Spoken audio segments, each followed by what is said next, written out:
another session in the 2021 Online Student Development Conference. I'm Mariette Harcombe, Chair of the Council.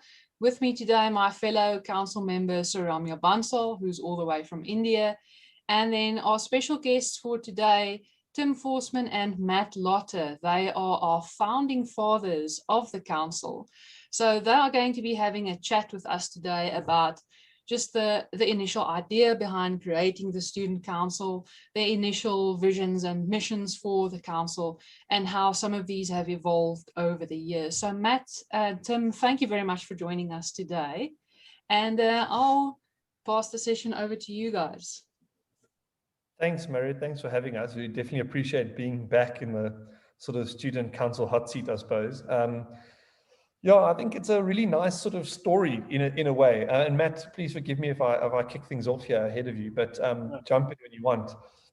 It started in 2011 when Matt and I were at the ASAPA Council in Swaziland, and we were watching the speakers talk about two archaeologists who were retiring at the time, Tim Maggs and Tom Huffman.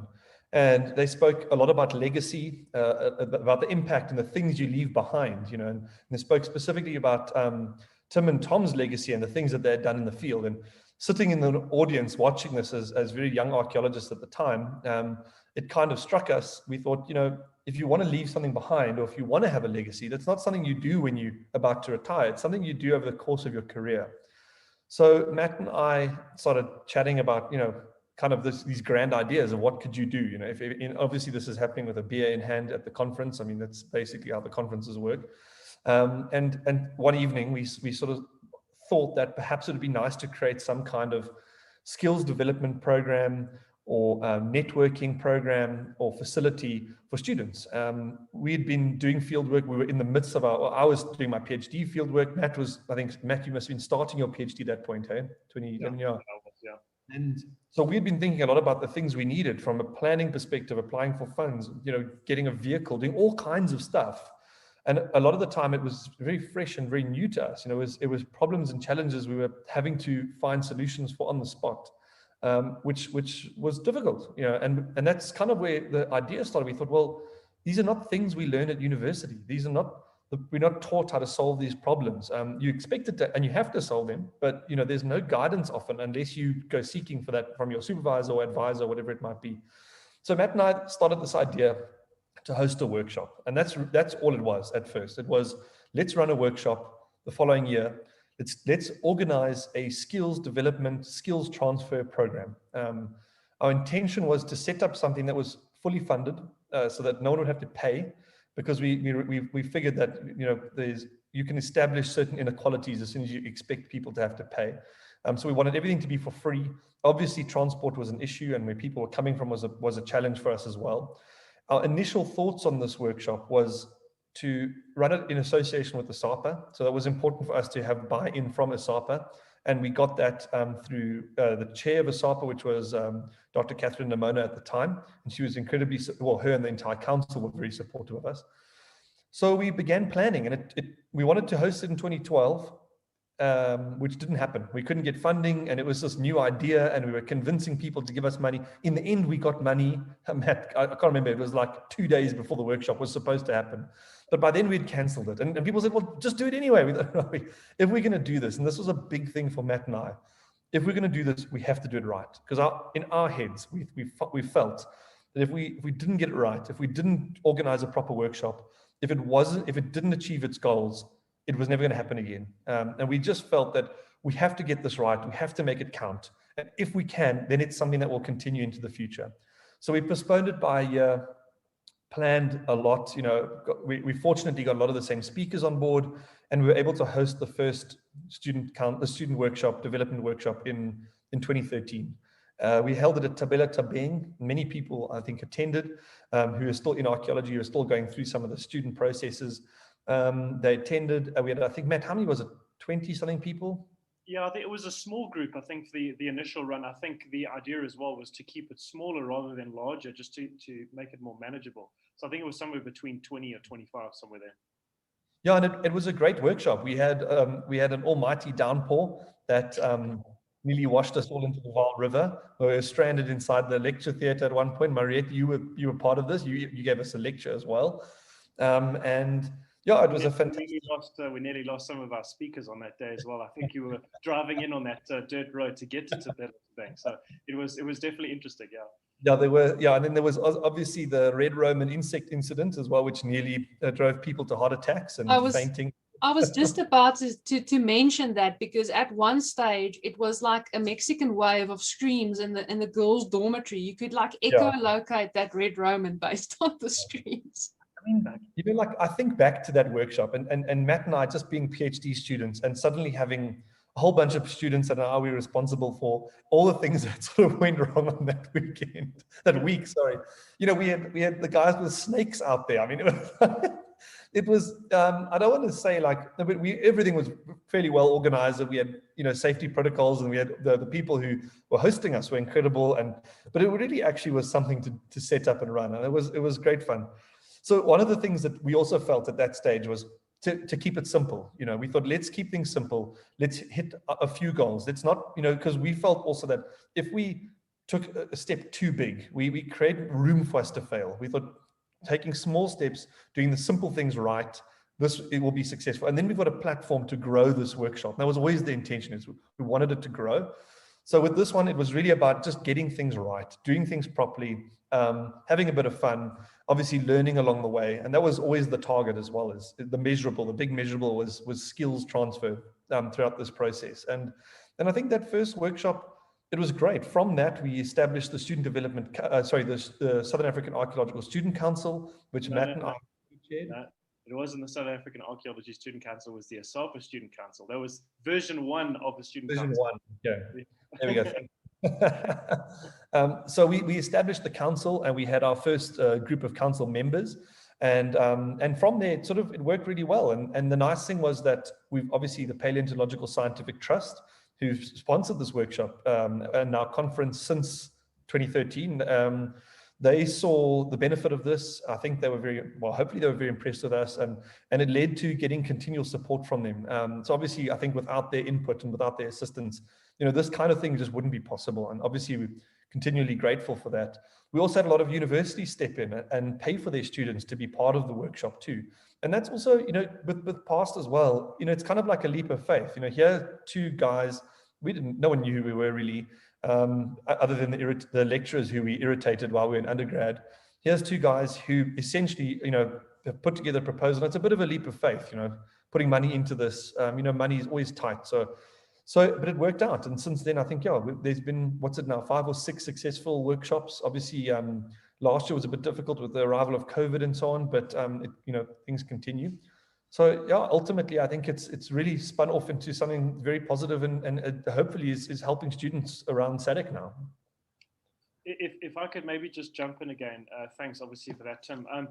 Just with the early days, you know, the help that we did get from Dr. Catherine Namono and her interactions with past as well, kind of developing that initial relationship was just so important. So I mean, you know, keep in mind that, you know, Tim and I were really young. We had all these ideas and stuff. You know, Catherine really helped us kind of hone in on what we needed to do.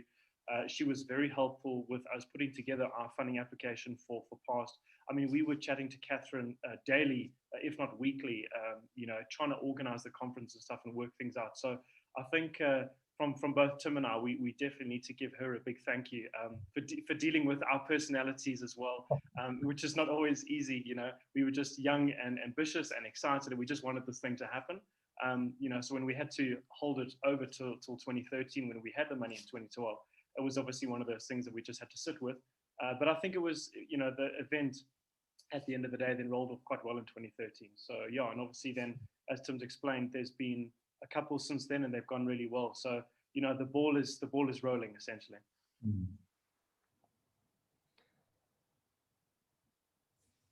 Yeah, I think the other big milestone, sorry, just to jump in, Matt, before I think Mariette takes it over again, you know, with you guys, obviously coming up to Lesotho was also a significant milestone in terms of the progression and development of this workshop, going into another SADC country, broadening that sort of horizon of bringing in SADC members, bringing in SADC students. Initially, when we started, you know, the idea again was just to get this thing going. And now obviously that it's moving along, there's this nice room to grow and to develop into, or to develop other factors of our discipline as well. Yeah, it was always important to try and capture as many students as possible from other universities. I think one of the things that we also didn't want when we started the STW is to have a whole pile of students from the universities that we were at. So, I mean, I think Tim was at Tuks at the time, I was at Wits, and obviously it's very easy when you are part of the student body in those respective universities to go to your friends and say, hey guys, look, there's this workshop that myself and a friend are organizing. Let's get everybody to apply. And because it was obviously a fully funded event, it was very easy to kind of fall into the trap where you'd have, 20 students applying from Wits, 20 from Tuks, and then that's pretty much it. So we were continually trying to reach out to the student networks from different universities, UCT, for example, and obviously the universities from SADC countries, to try and attract SADC students. And I think that really paid off, because I think from 2013 onwards, I mean, we've had international students from attending from all over the world, not just obviously the SADC countries. We've got students obviously who've attended from a range of African countries. So I think that's really paid off as well. And it all comes back to just developing those student networks, those professional relationships at the end of the day, because we're all progressing through our studies and through our profession. So it's important to cultivate those relationships from a young age, early on, and then just maintain them into your kind of professional academic career. I think to add to that, Matt, the importance of having a student development network, so to say, where it's students from different institutions who are attending the same event. Because in my experience as an undergraduate, just going on excursions and workshops that are reserved for your institution alone, there's not a lot of collaborative opportunities to get in touch with students from other universities. And it was a kind of almost like a competitive environment where it's these university cliques. Whenever you do get together at an event or a conference or whatever, it's these little university cliques. And I think the council has, through the STWs, really managed to address this issue in terms of, when we host a STW and the students get together, those cliques they're there initially in the beginning, but as soon as, people start interacting and they start talking about their research and their interests and, participating in group activities, which is, of course, another key element of the STWs, is the group activities and the team building, is those barriers between institutions get broken down. And I think that's very important. And I think starting off with the initial workshop having, mostly South African students from different universities, but from there on, vastly expanding the student participation from countries around the STC and its SADC region. And it's just amazing, because from there, the networks that you build, the student networks that you build, eventually lead to opportunities to, like we had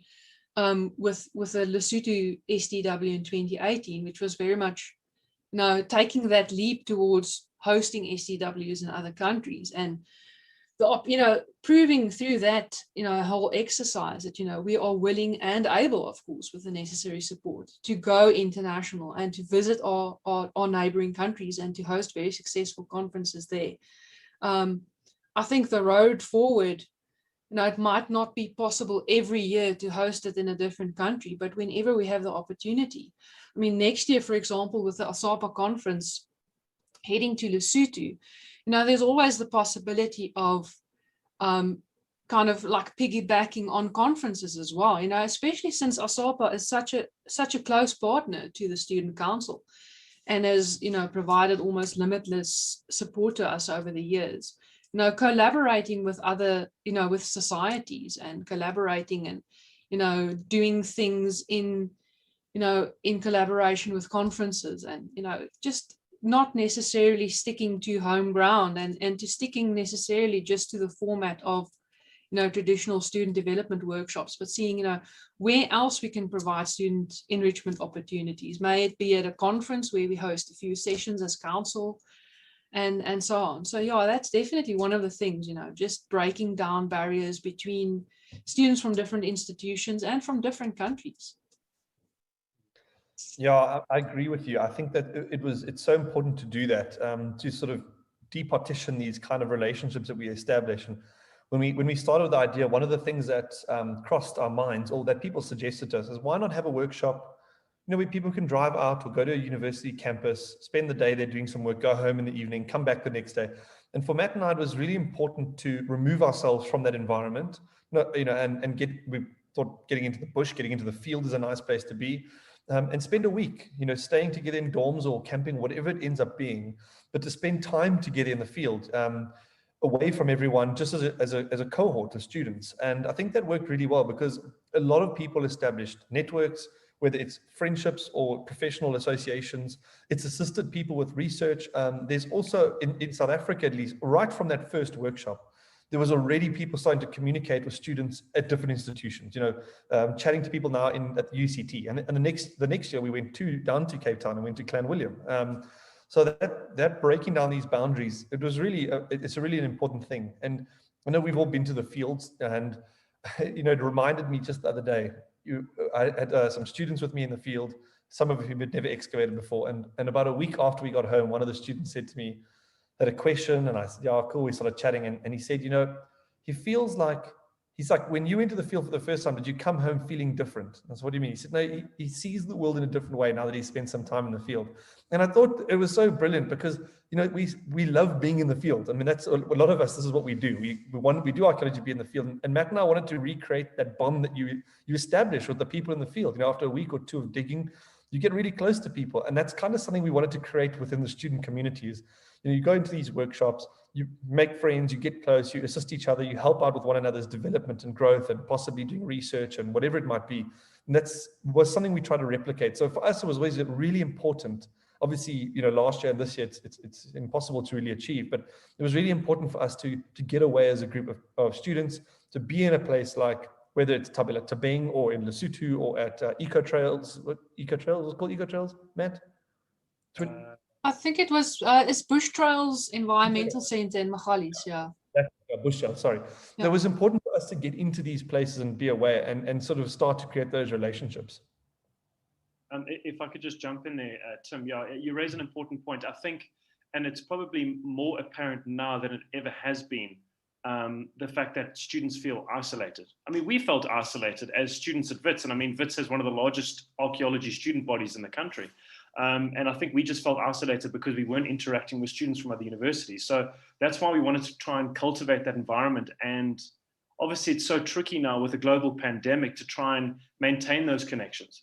So it's obviously great that as council, that you guys have organized a virtual event so that you can, everybody can stay connected, because essentially we are all in this together.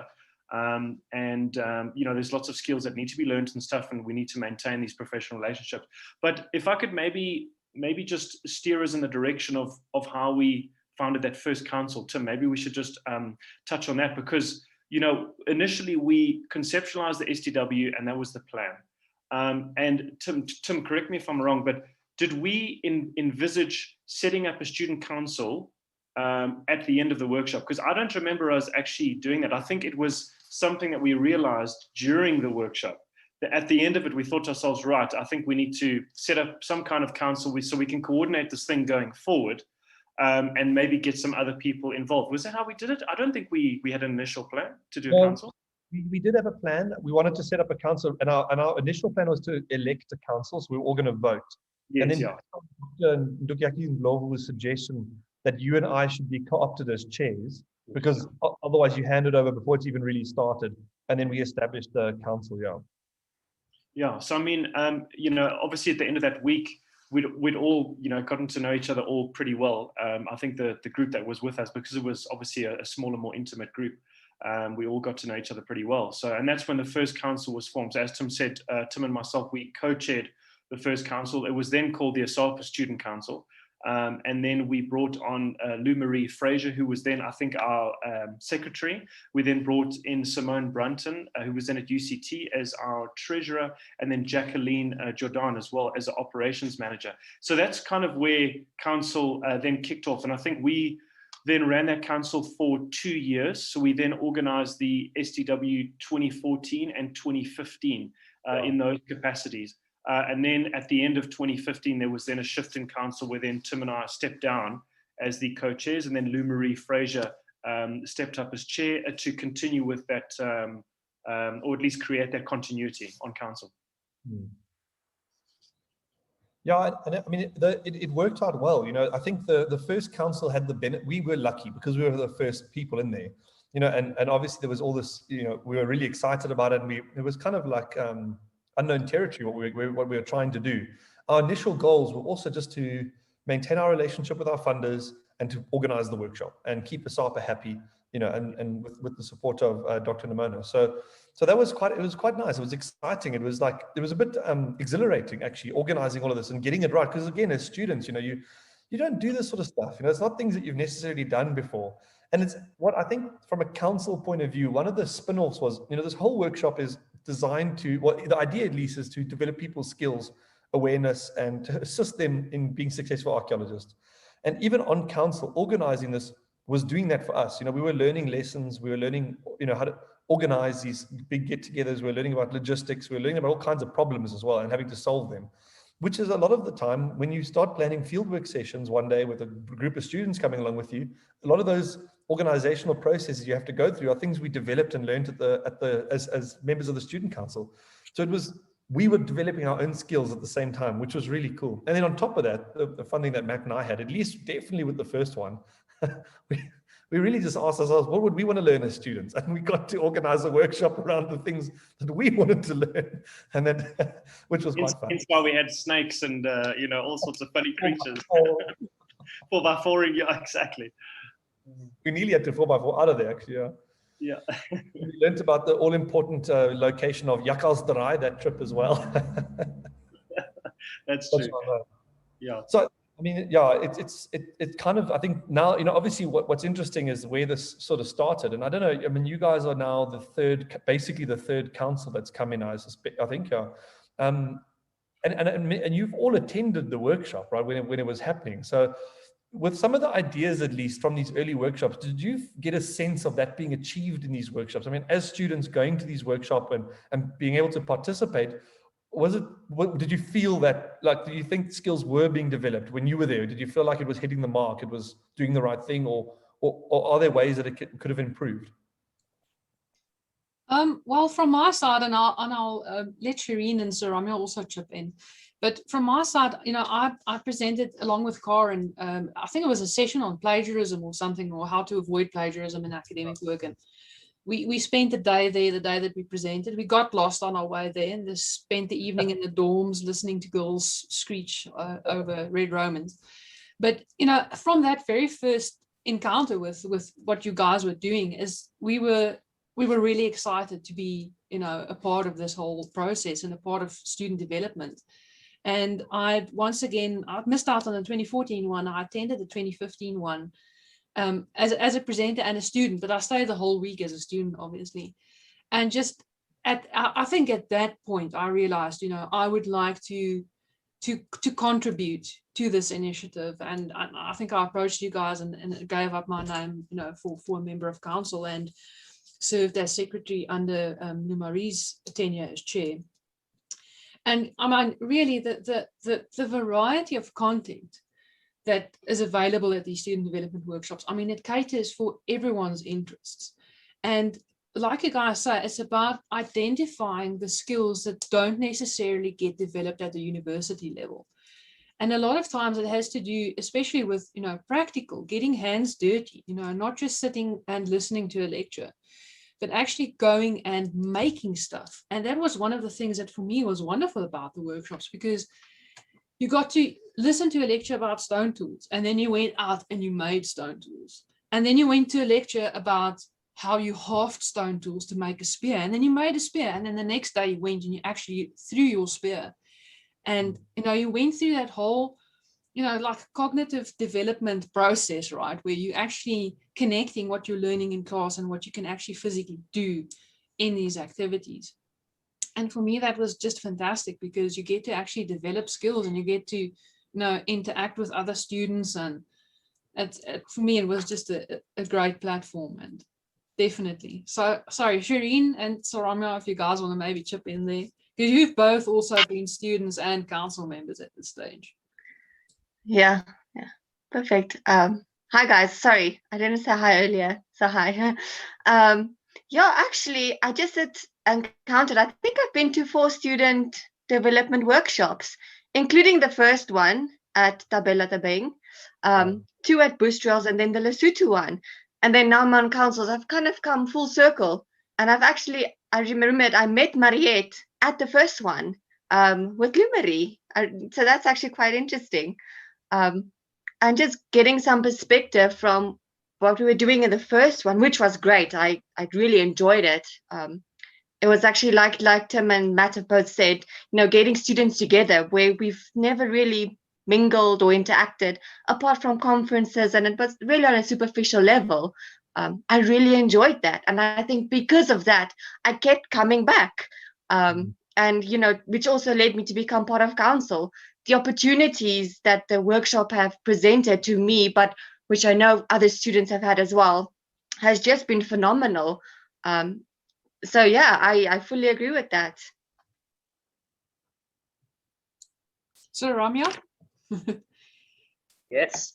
Hi, guys.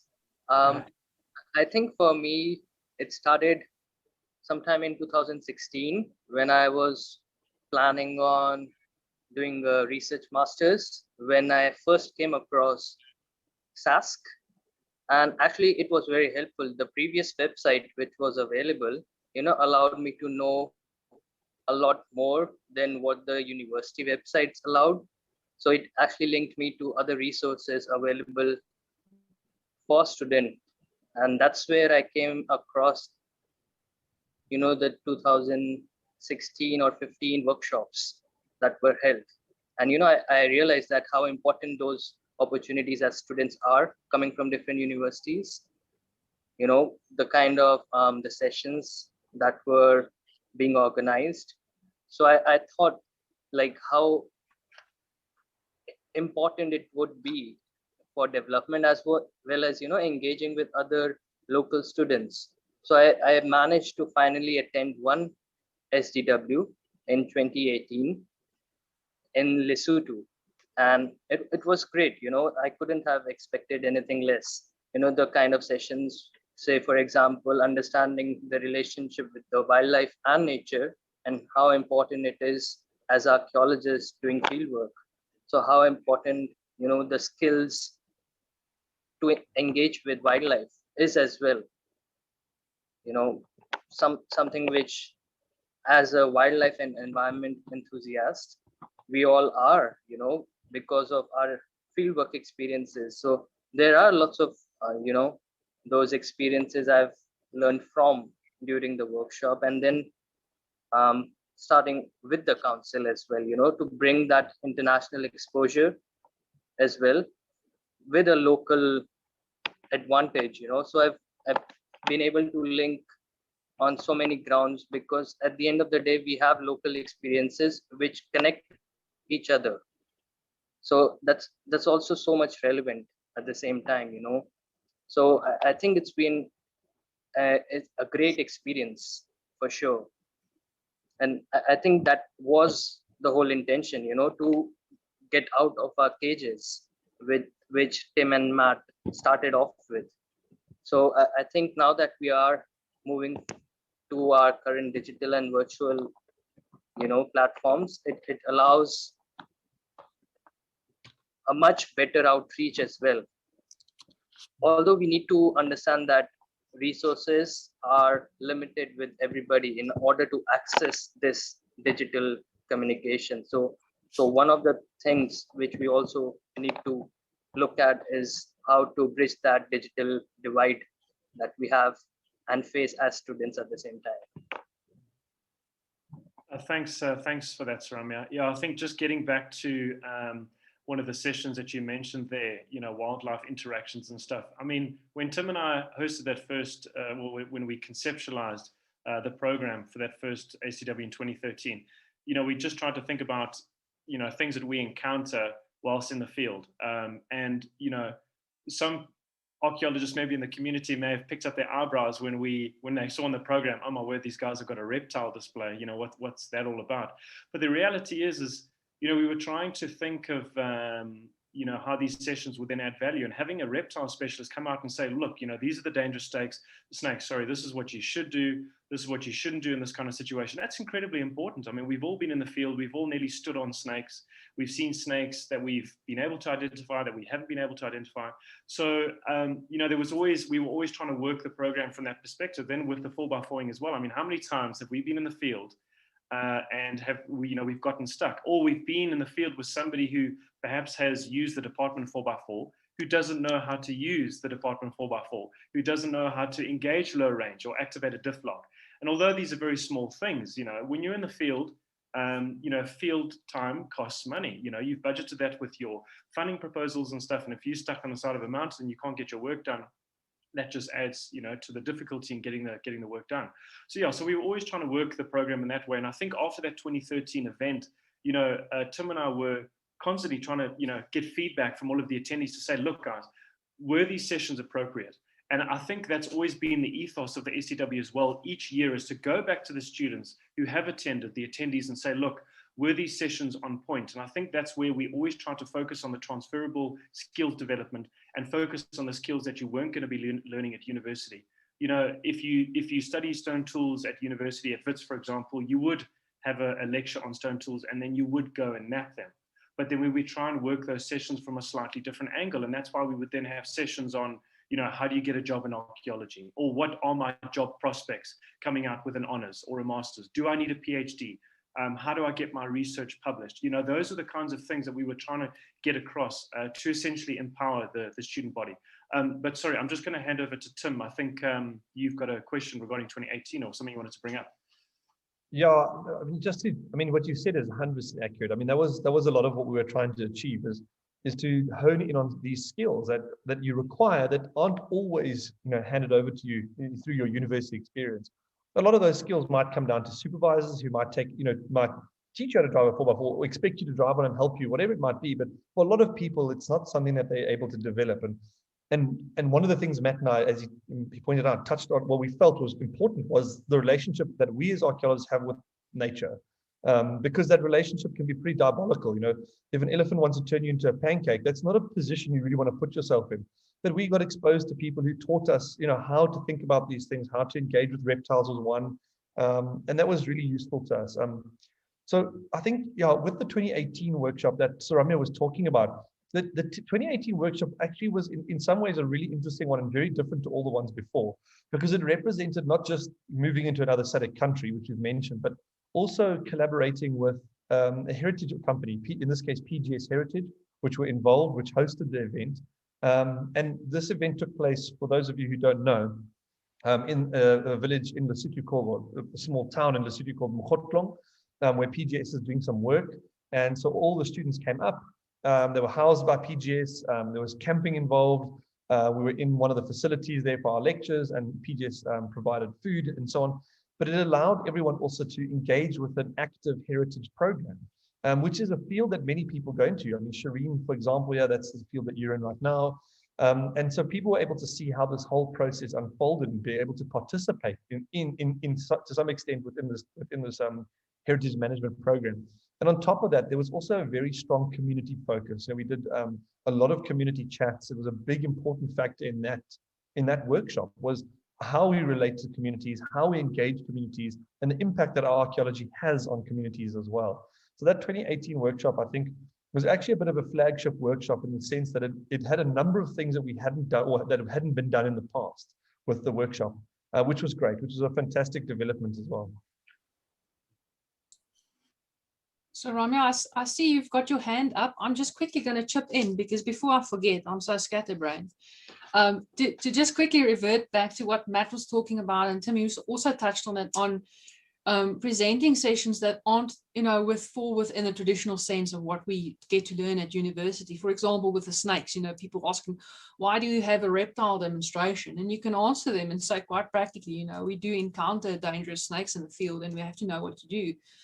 And it reminded me of the 2016 workshop at Groenkloof Nature Reserve in Pretoria, where my husband and I did a self-defense session. Because we're from a taekwondo background, and we had a self-defense session, and everyone really enjoyed it.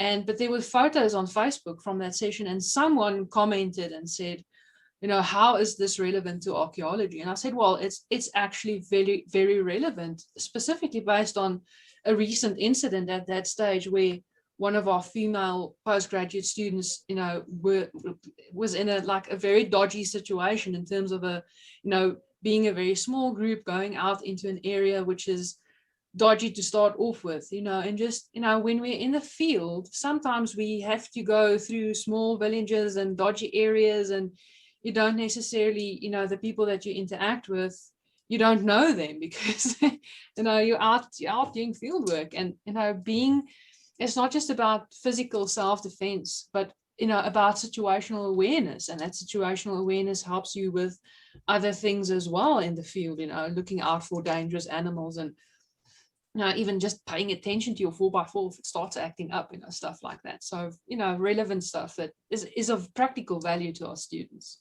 Yeah, Mariette, so if I could just jump in very briefly, but exactly, like that was the point, like universities, it's not an archaeology department's job to teach you self-defense or how to handle wildlife when you're in the field. That's not what they do, So this workshop could help fill some of those gaps in the things that we have to know as field workers, or even working in the lab. I mean, there's been a lot of analysis programs as well, So it's bridging a gap, and it's not the university's responsibility, but it is something that benefits you to know, and it's something you're gonna have to encounter. So something like that, I mean, it's fantastic. Even if it just makes you feel a little bit more comfortable when you're in the field, that sort of stuff is really important. Yeah, and I think that session on self-defense, it opened up conversation, not just about encountering hostile strangers, but what to do about a touchy-feely co-worker, or someone who's part of your team, and I think that whole session opened up. It was a roundtable discussion. I think it was in the 2017 SDW in Mogali's, where we had a roundtable session on sexual harassment and how to handle it within, between students and faculty. So, you gain people's confidence and you get them to open up when you do something fun like a self-defense activity, and people get to throw each other around a little bit, and then people get talking about broader issues, which I think is the value of having these sessions. And then just to get back onto the topic of, with the 2018 SDW in Lesotho, it's about collaboration. We got to work with a heritage company, and I think the opportunity is definitely there to work with other organizations and universities in other SADC countries. And I know I think it was in 2019, we were kind of thinking about actually doing an SDW in Mozambique, and we were kind of stretching out our feelers to see like what the potential is. And I've spoken now with one of our presenters for the series, who's a marine archaeologist in Mozambique, and he's very excited about the idea of having an SDW in Mozambique. And there's so much potential just in that area for marine archaeology projects, and going out and engaging with the community. Like you mentioned, Tim, that's, consulting with different members of the community and, different role players and stakeholders in archaeology. And it's very important. And with these collaborative, efforts, across the SADC region, it's just, there's so much potential, and definitely we should grab onto that. Sorry, Sir Ramya, you had your hand up. No worries. I was just reminded of, one of those experiences where I was able to, connect so well with the field technicians that we had with us at PGS in Mokotlang.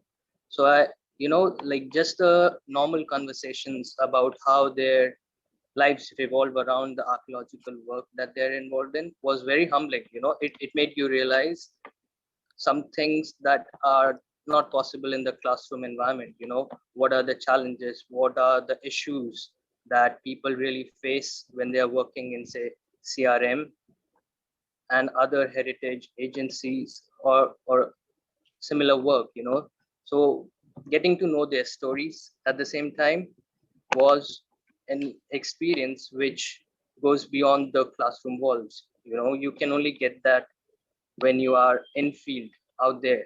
So I think we need to also have those voices on board in upcoming times, so that it benefits that soft skill, that soft development that we are looking at, and not just the hard skills for carrying out archaeological fieldwork.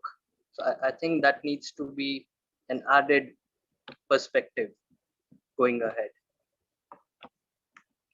Thanks, Sarami. If I could maybe just continue on there. Yeah, I think Tim and I mean, we met back in 2007, I think it was, when we spent 2 weeks at a Stone Age site in the Northern Cape called Canteen Koppie. And I think, Tim, I don't know if you've been in the field before that, but for me, I was coming in as a first year at WITS. That was my first opportunity to get into the field. And I absolutely fell in love with it. So Ramya, where you talk about, you know, that kind of need to learn about skills and at least learn skills beyond the classroom, I think, at least for, I'm pretty sure I speak for Tim here, but definitely for me, you know, that's really where I fell in love with archaeology. Getting into the field is really where you start to put things into practice. And I think that's also how we envisage the SCW as well. You know, yes, we're learning lots of skills, obviously, lots of theory and stuff at our respective universities from our respective lecturers, but it was a case of just learning different types of skills and also getting very hands-on. Mariette, you mentioned, you know, kind of getting dirty, you know, making stone tools, hafting them, throwing the spears and stuff. It really gives you a hands-on understanding of the material that you're essentially working with, and it really helps you to develop that deeper understanding. Mariette, if I could maybe just hand over to you quickly. What are the plans with the current council? If you could maybe talk us now into the next phase of where council is going in terms of future SCWs. Obviously, you guys have organized this virtual event, but what is the kind of intention with council going forward? Yeah. So you mentioned, I think Tim mentioned right in the beginning, the idea of, you know, leaving behind a legacy and, you know, what is your impact? And for us, you know, it's very important that we transfer what we've learned as members of council thus far.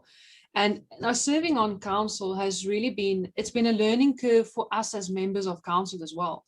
And we tend to focus on the SASC being an opportunity for student development, but, you know, it's also an opportunity for us as members of council to develop, because, you know, there's a lot to learn in terms of project management and time management and scheduling and, you know, working with students, working with lecturers, you know, even like now with the online conference, you know, getting your digital marketing strategies together. And, you know, we went through a process of rebranding last year where we like redid the logo and we created the YouTube channel, and we created a new website as well. And, you know, with the whole COVID pandemic coming in, you know, that was also, you know, something that council hasn't experienced before, is like the challenge of not being able to implement the traditional model of having a physical student development workshop and having to figure out, okay, what are we now actually going to do? You know, how is this thing going to work?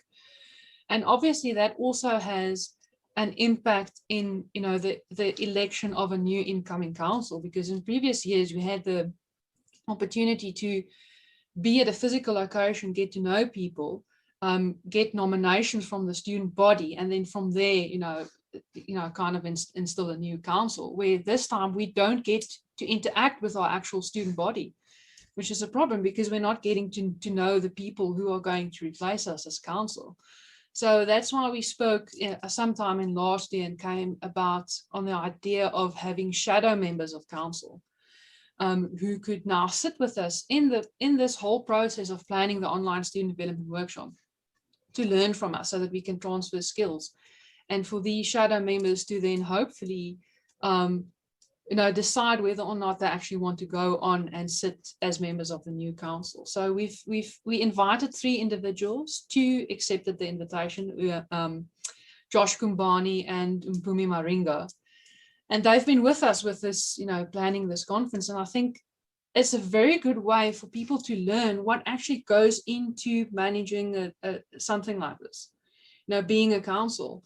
And because I think there's kind of like a misconception that there's not a lot of work that goes into this, but there's a lot of work that goes into this, and there's a lot of dedication. And, you know, the different positions on council have dedicated roles that people have to fill, and that if they're not comfortable in, you know, executing these duties, then it's kind of like a recipe for failure. So what we want to do now is, following the student development conference, is to open up applications for positions on council, and to do it a bit more structured in terms of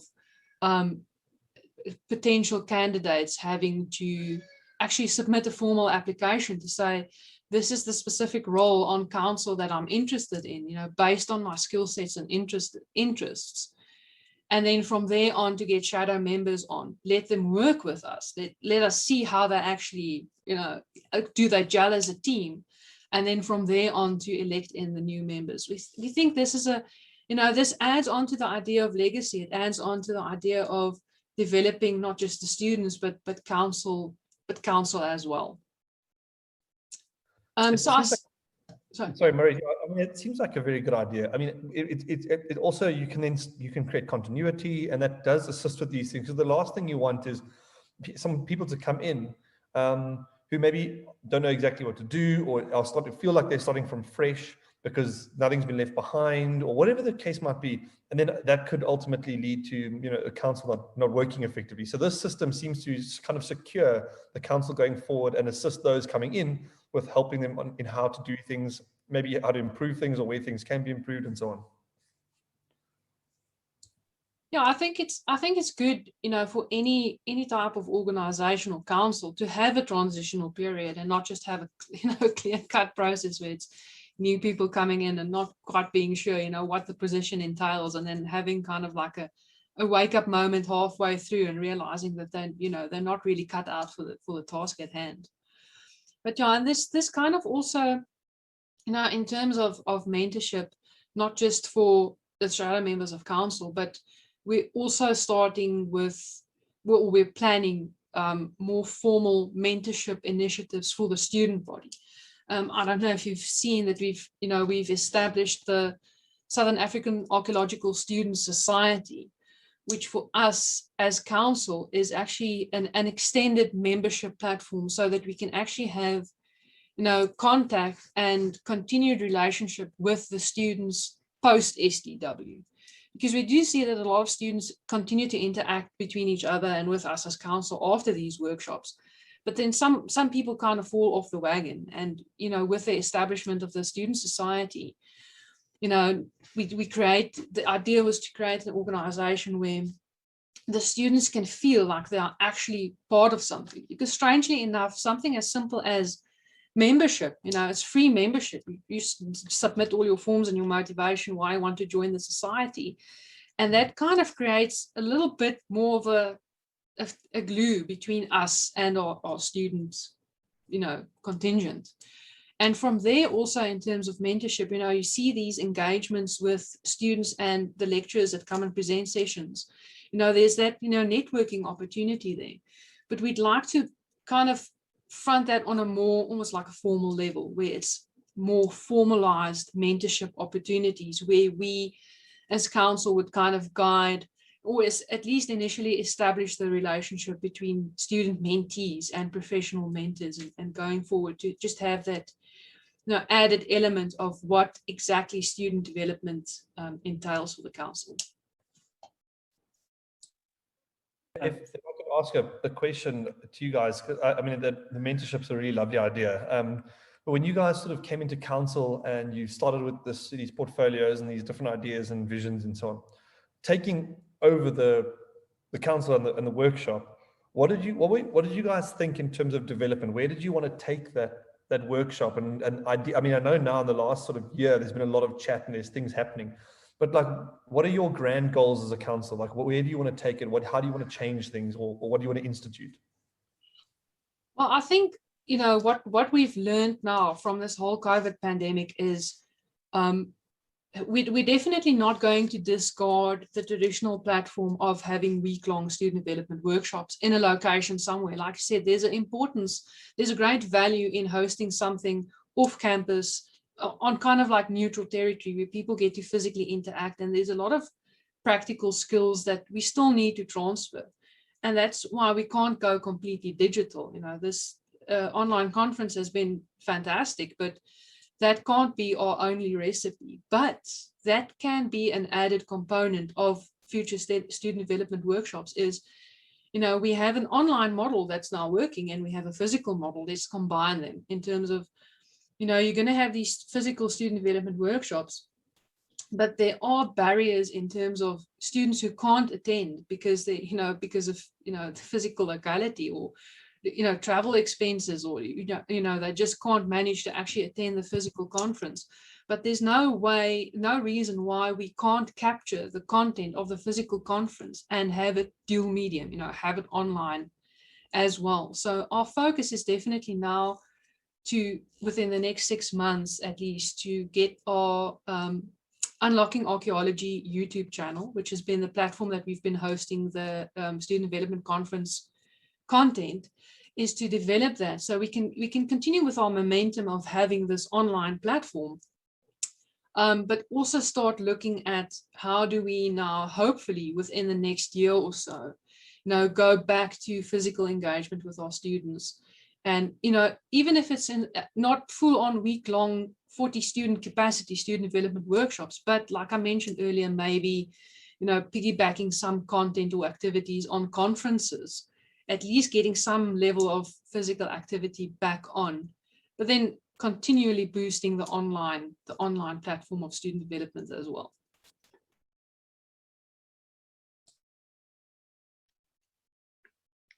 Mariette, if I can maybe add to what you were just explaining, I think a big goal for us was not to make STWs or STCs bigger, but to reach more people. That's why we, you know, with COVID, decided to do an online platform, because we could reach a lot more people. And if we could have done it physically, we would have definitely done that. But I think, you know, looking at Unlocking Archaeology, which is the more virtual series that we're starting, which we want to build on. It's not just for the STC. There's something we want to, it's a platform we want to continuously use to enrich students, to present not only students, but different communities, the public, with topics related to archaeology, you know, open it up, you know, unlocking it for everyone, essentially. But I think a big thing we also really wanted, if we could have, we really would have pushed it, but hopefully we'll be able to do that now, is creating more opportunities, more events, or connecting with different organizations who have events like PAX, the Pretoria Archaeology Schools, or Club for Schools, which we were involved with before COVID. You know, getting students connected to these different opportunities. Students, you know, from past SDW, students enjoyed connecting with each other so much that it was, you know, they wanted more. They wanted more of these opportunities, apart from a SAPA conference or a Pan-African conference or a SAFA. So getting connected to organizations who have events, firstly, and connect students to them, but then creating our own events apart from SDC or SDW, like possible mentorship opportunities, career development. So that's kind of the goal we're working towards at the moment, as one part of it. Could I maybe just jump in here and maybe throw a bit of a spanner in the works? The rebranding with the new website and stuff, that was all very exciting. I know Kalita put a lot of work into that as council. I'm sure you all did. But the one thing that I raised is that when we were the Southern African Archaeology Student Council, we did have a website already. And we had our branding and all sorts of stuff. And then in the end, we decided to move away from the website as an option, and then we continued with our social media presence, primarily Facebook. Obviously now you guys have come in as the new council and you've gone back the website route. Could you maybe just talk me through, you know, the benefits that you guys are kind of seeing with this new website design that you guys have done? Thanks for that spanner, Matt. It's actually in terms of bringing back a website, is our idea at one stage last year was to take, you know, the digital learning approach, you know, to try and, you know, implement that. And the website is actually a good platform for us to share content that's not necessarily available on social media, or maybe something that you'd kind of like to limit to a bit more of a kind of like a student or student society access only, kind of slightly a bit more exclusive in terms of access to, you know, content that we as the, you know, Student Development Council, we as council, you know, put together. So the website is definitely not our primary means of communication. That's definitely still the power of social media, Facebook, Twitter, Instagram, so on. I mean, that is incredible. That's where I think 90% of our reach for our students comes from. So yeah, the website is definitely more of a support. It's not, the primary means of being out there in terms of our visibility. But in future, that's a website is still a good platform to link content that can't necessarily be shared on social media. I hope that answered the question. I hope that threw the spanner out. Yeah, no, I mean, look, I think for us, when we were on council, it was a case of then managing all the different platforms and stuff. And obviously we know that social media does take quite a bit of time to develop the awareness, to develop the presence, to develop the content as well. So, but obviously, with the new direction that you guys have got for council and the intention that you have with incorporating the online learning aspects, I can really see where the new website will kind of fit in with that plan.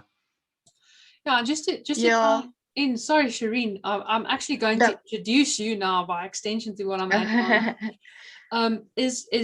When the council that we're on now got elected in 2017, we actually before that did not have a dedicated social media and communications position on council. And that's actually how Shireen got onto council, is we had this enthusiastic young lady who was already, as a student at that stage, very active in terms of social media, sharing content. And we just decided, in addition to the position of secretary who handles most of the communication for council, we also need someone who can, dedicate a lot of time on social media.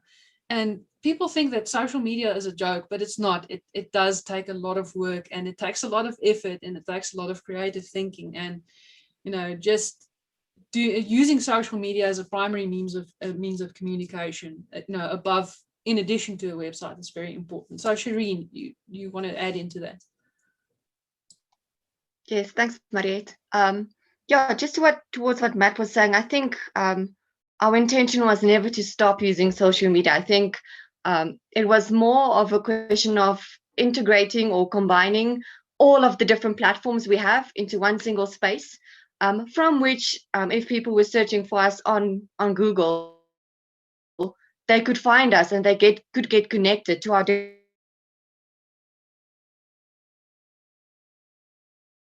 different. GC, of course, is at the forefront at the moment. So that was really important for us. But I think what's also important for us in terms of the website was ensuring that students had information with regard to the council and then the student society. And very important, how to become a member of the student society, and then also have a link to our constitution, which we also recently, I think last year, June, we published. So that is also on the website at the moment. I think to add to that, Shireen, the topic of having a constitution of a society like this available, if you've got a website as a platform to host that, it gives a little bit more legitimacy when you're, let's say, applying to a new funding body and they want to know exactly who you are and how legitimate is this organization. You're referring us to a website with content and links to a constitution, and not Facebook and social media. That's more of a from a funder or more professional perspective. That's kind of, if you've got a website, it gives a little bit more street cred than just to professionals than just having social media platforms.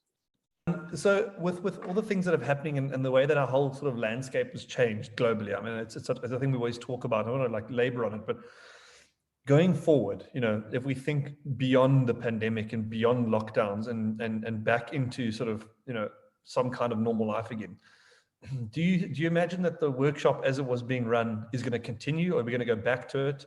Is a lot of these digital advances or digital engagements that we currently do take up most of our time every day, is that something that's going to change the landscape for the workshop and the council? Or is it, okay, cool, we can go back to normal, let's carry on, resume previous approaches and carry on? Well, I think with this whole with this whole COVID situation and going digital, we've definitely seen the value in having a digital and an online platform.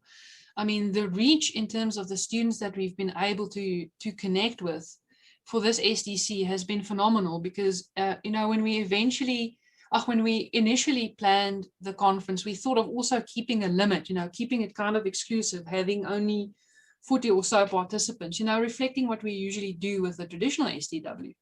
And we decided, well, why do we want to do that? Let's just open it up to as many people who want to register for the conference as possible. And at the moment, we've got close to 100 participants for this, which is more than double than what we can accommodate with a physical SDW.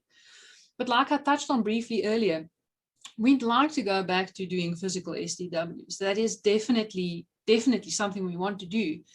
But seeing as, you know, hosting in parallel something online is fairly inexpensive. You don't need a lot of equipment. You don't necessarily need professional quality equipment. You just need a decent quality camera, and you don't even need network availability at that stage to do live sessions. You can record your sessions and upload it later, and have that you have a workshop for people who can attend, but then let's not exclude those who can't. Let's open it up on a digital platform and just increase our reach and our impact, on the greater student community, not just in the SADC region, but we've had participants in this online conference from Ethiopia.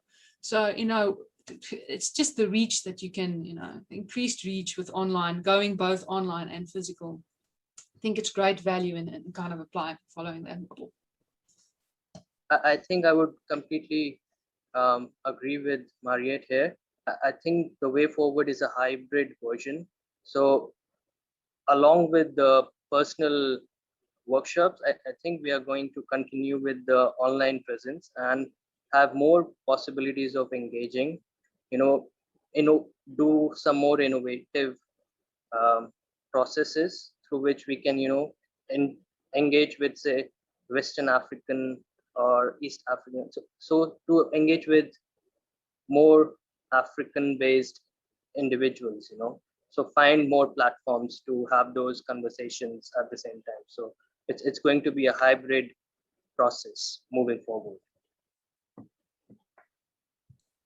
I think there's definitely a lot to consider in terms of a hybrid model, all the possibilities and yeah, like just continuing the good work I think that we've done, as council over the past few years, and continuing with that. And the students are they're kind of like our clients as council. We have to cater to their needs, and if their needs are having a hybrid model where we have to cater to both physical and online content, then that's what we'll do.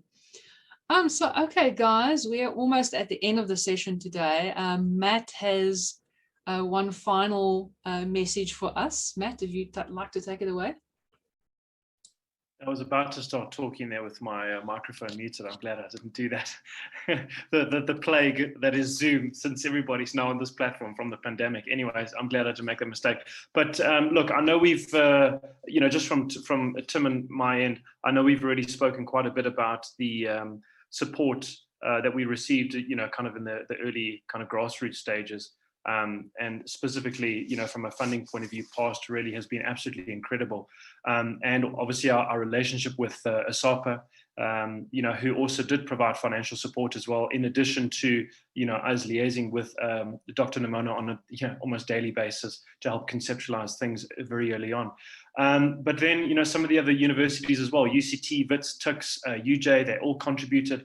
And there's a whole list of other sponsors that have helped us over the years. Just to maybe run through some of them that we haven't mentioned already: the Safari Center, Digby Wells Environmental, SARA, the Living Landscape Project down in Clanwilliam, the Archaeological Society, which we spoke a little bit about, obviously PGS Heritage more recently, the Hunyani Reptile Center as well, and Heritage Works as well.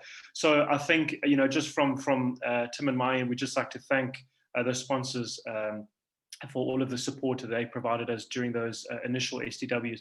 And then also to the first council, that Tim and I were on, to Lou Marie, to Simone, and to Jackie. I mean, we shared some incredible moments together, lots of frustration, lots of headbanging, again, lots of personalities. There were times when we gelled well, there were times when we were arguing with each other. I mean, that just comes with the territory. But I think, you know, I'd just like to thank them. I know, you know, speaking for Tim here as well, that it was, you know, we created a really good atmosphere, you know, to work in. And I think we had lots of fun organizing the SCWs that we did do. And obviously, yeah, we wish, you know, you guys, the current council, obviously all the best for the future. Thank you very much for that, Matt.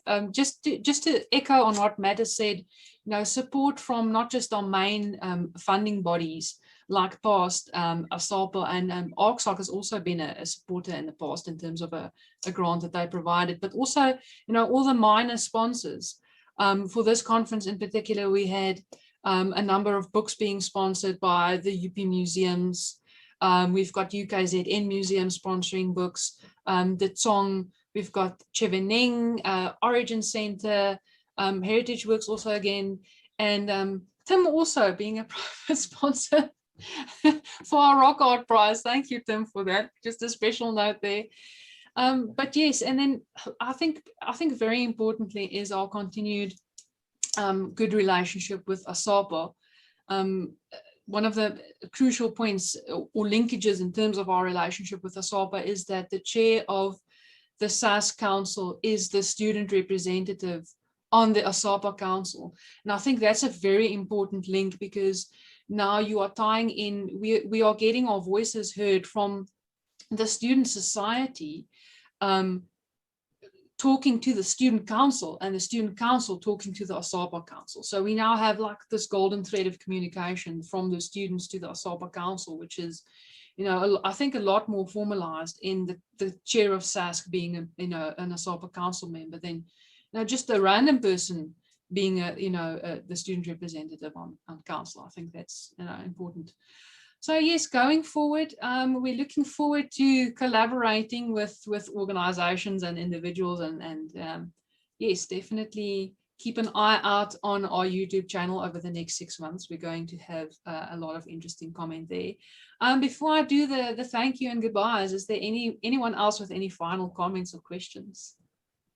Yeah, just to add, I think that I hope you guys, you know, have a lot of fun with this. That's part of the point as well. But definitely looking forward to what comes of this. You know, idea was always for the student council and for the workshop to grow and to develop. And you guys have some challenges that fortunately we didn't have. You know, having to go online, it's not easy for anyone.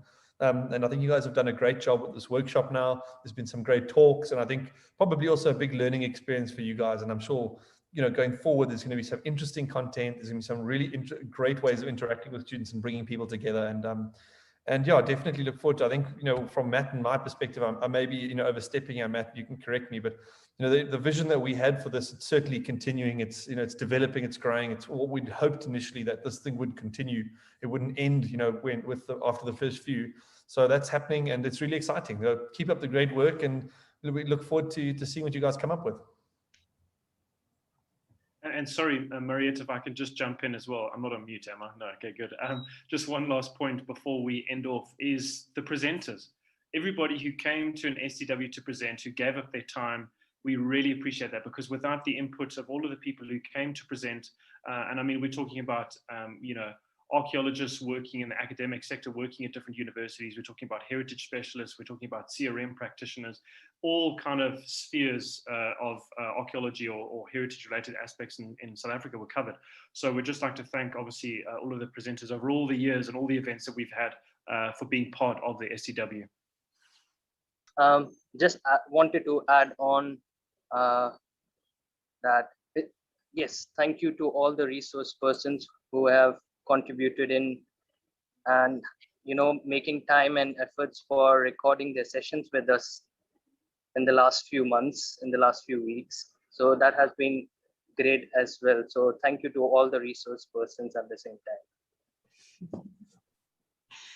Thank you, Sir Ramya. Yeah, just finally from my side, thank you once again, Matt and Tim, for joining us today. And also, you know, in terms of your continued support of us as council, you know, you have been there as mentors and guides to us, you know, you didn't just hand over council to, you know, new members and disappeared. You've been there as mentors and, you know, giving advice and helping out and, you know, being our support network. And I mean, this just goes to show the passion that you had for your initial idea of the student council and actually going ahead with it and, you know, remaining passionate about student development. And we thank you for that. And thank you very much for joining us today. To the students out there, we are almost at the end of the Student Development Conference. We only have 2 lectures remaining in this series. So remember to please go out, for those of you who haven't completed all of your assignments associated with the different lectures. Please take time, go and complete those quizzes. They won't take you long. They're about 10 to 15 minutes of your time to do the quiz. And remember, you have to do all the quizzes to be eligible for our great prizes. And keep an eye out for the prize giving ceremony on the 3rd of July. So to everyone joining us today, thank you very much for your time, and everyone must have a fantastic day further.